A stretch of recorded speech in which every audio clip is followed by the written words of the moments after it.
In this lesson, we are going to learn about Inkwell and GestureDetector widgets. Sometimes, we want to add touch functionality in our custom widget.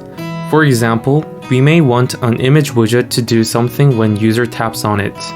In that case, we can wrap it with Inkwell or GestureDetector widget to add touch interaction. There are several touch actions, and we will look at the basic on-tap property, on-long press, and lastly, on-double tap property. Now, let's get started.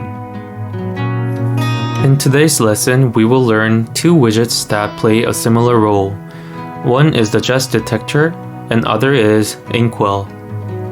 GestureDetector and Inkwell are widgets that provide functions that can tap and press child widgets. The two widgets work in the same way, but Inkwell must be wrapped in a material widget in an ancestor. Material widget is a widget that consists of material design such as scope, app bar, button, card, and other widgets. Let's look at this example code. First, set the color used by the GestureDetector to blue. Set the string type variable press type 1 and initialize to not pressed. Set color variable color 2 and string type variable press type for the Inkwell widget similarly. Now we are going to create GestureDetector widget first.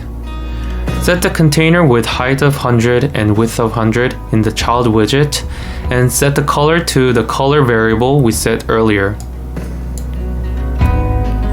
Set up a text widget with a value of press type 1 in the center of the container. The GestureDetector recognizes our gestures in a variety of ways. In this example, we will look at three gestures: on tap, on long press, and on double tap.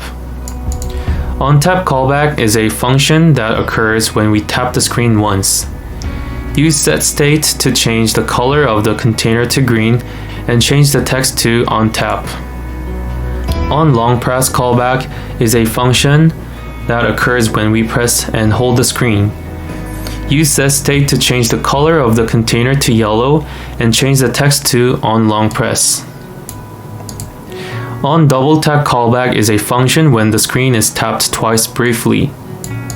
Use setState to change the color of the container to purple and change the text to on double tap.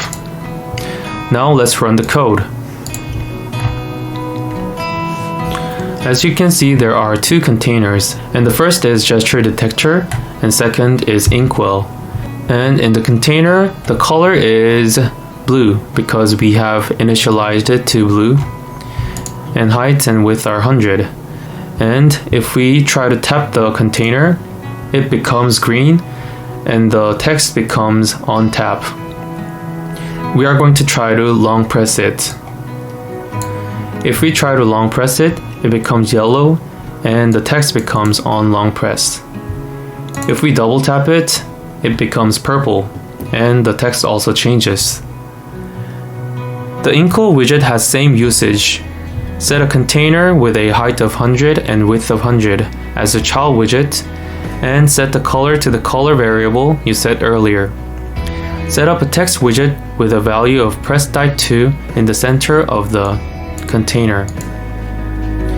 On tap, on long press, and on double tap callbacks are exactly same as the GestureDetector, so it has the same concept in the earlier lesson. So if we try to tap it, it becomes on tap, and if we long press it, it becomes on long press, and if we double tap it, the color changes as well. Did you find the difference that you can see with your eyes while looking at the execution screen? Nothing changes when we put the mouse cursor over the container made with GestureDetector, but when we put it over Inkwell, the cursor changes to a shape we want to click. So there is a difference between two widgets because they have same role, but they operate differently. Now, try to practice this for yourself in Dartpad or locally and see the different results and outputs. Thank you for watching. See you in the next video.